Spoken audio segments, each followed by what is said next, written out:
Hi అండి. Size బ్లౌజ్తో blouse cutting చూడండి. బ్లౌజ్ని ఇలా 4 మడతలు వేసుకోండి.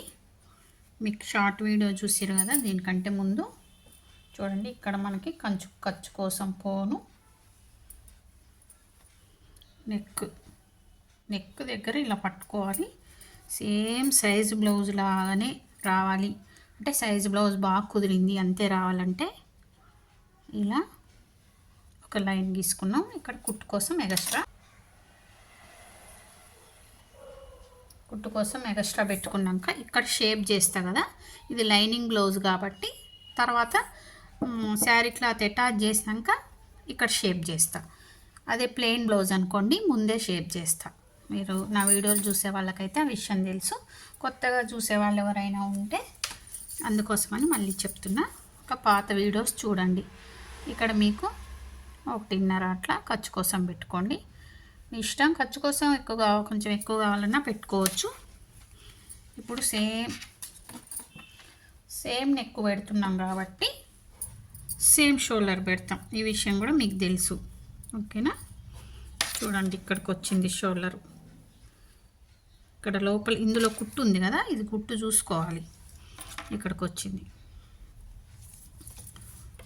వచ్చినాక ఎంత వచ్చిందో ఒకసారి చూసుకొని ఒక లైన్ కొట్టుకోండి. లైన్ కొట్టుకున్న తర్వాత ఇప్పుడు మనకి భుజం మీద సేమ్ ఇంతే ఉండాలి అంటే ఇక్కడ కుట్టుకు పోను, ఇక్కడ కుట్టు కోసం రెండు పోయేలాగా చూసుకొని మీరు ఇక్కడ కూడా ఒక లైన్ కొట్టుకోండి. కనిపిస్తుందా మీకు? ఇక్కడ కూడా ఒక లైన్ కొట్టుకోండి.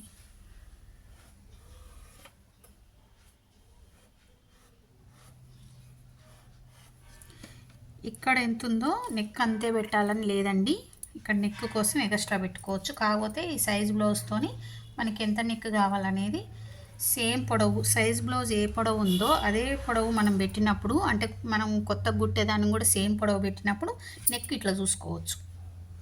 అర్థమైంది కదా?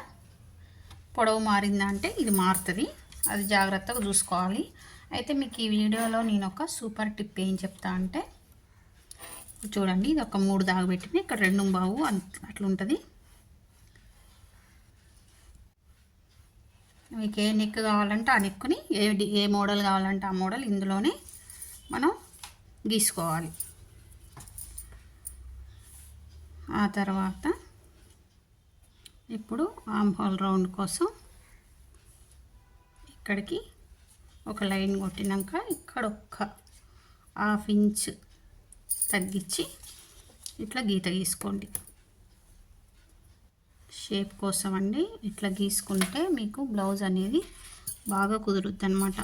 ఇది ఎక్కడి నుంచి షేప్ చేయాలనేది కూడా ఒక లెక్క ఉంటుంది. పై దాకా పోవద్దు అనమాట. ఇది ఎంత ఉందో చూసి అందులో ఇట్లా సగం మడత పెట్టి టేపుని ఇలా సెంటర్కి ఒక డాట్ పెట్టుకొని ఇక్కడి నుంచి షేప్ చేసుకోవాలి.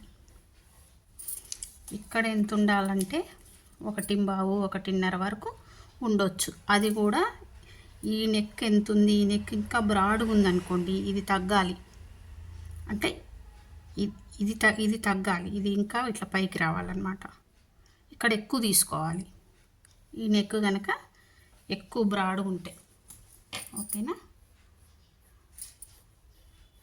ఆ తర్వాత ఇప్పుడు నేను చెప్పే టిప్ ఏంటంటే, మీకు ఇక్కడి నుంచి ఇక్కడికి చూడండి, చెస్ట్ అనేది వీళ్ళకి సైజ్ బ్లౌజ్ 9 ఉంది.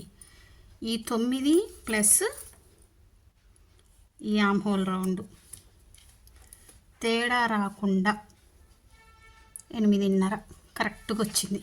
ఒకవేళ ఇది సెట్ అయ్యి ఈ చెస్ట్ ఎంత ఉందో అక్కడికే మనకు కావాల్సిన ఆర్మ్ హోల్ రౌండ్ వచ్చినప్పుడు ఇక ఆ బ్లౌజ్కి అయితే తిరుగు ఉండదండి. సూపర్గా కుదురుద్ది అనమాట బ్లౌజు. లేకపోతే ఈ ఆర్మ్ హోల్ రౌండ్లో మాత్రం తేడా వస్తుంది. ఎక్కడో ఒక దగ్గర పోయింది అనుకుంటారు కదా, ఇక్కడే పోద్ది అనమాట.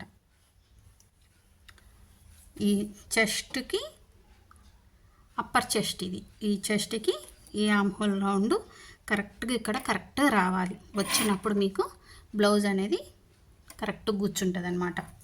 ఓకేనా? ఇప్పుడు బ్యాక్ పార్ట్ అయిపోయింది. ఇప్పుడు సైజ్ బ్లౌజ్తో కాబట్టి సైజ్ బ్లౌజ్ ఎట్లుందో అట్లా మార్క్ వేసిన నేను. ఇప్పుడు ఫ్రంట్ పార్ట్ చేసేటప్పుడు ఒకవేళ సైజ్ బ్లౌజ్లో ఫ్రంట్ పార్ట్ బ్యాక్ పార్ట్ కంటే ఎక్కువ ఉందా లేదా అనేది ఒకటి చూసుకోండి అంతే. ఇక మిగతా అదంతా సేమ్. ఈ మిడిల్ చెస్ట్ మాత్రం ఎంత ఉందో చూసి అంతే పెట్టుకోవాలి, తక్కువ పెట్టుకోవద్దు. తక్కువ పెట్టుకుంటే మీకు ఇక్కడ ఫ్రంట్ పార్ట్లో ఇట్లా లాగినట్టు అవుతుంది. ఈ వీడియోలో మాత్రం ఇది చెప్పడం కోసం నేను ఈ వీడియో తీసినండి. ఓకేనా, మీకు ఎవరికైనా యూజ్ అవుతుంది. నా వీడియోలు నచ్చితే లైక్ చేయండి, షేర్ చేయండి ఫ్రెండ్స్, సబ్స్క్రైబ్ చేసుకోండి. ఇంకా మంచి మంచి వీడియోస్ మీకోసం నేను తప్పకుండా అప్లోడ్ చేస్తాను. ఓకేనా, థ్యాంక్ యూ.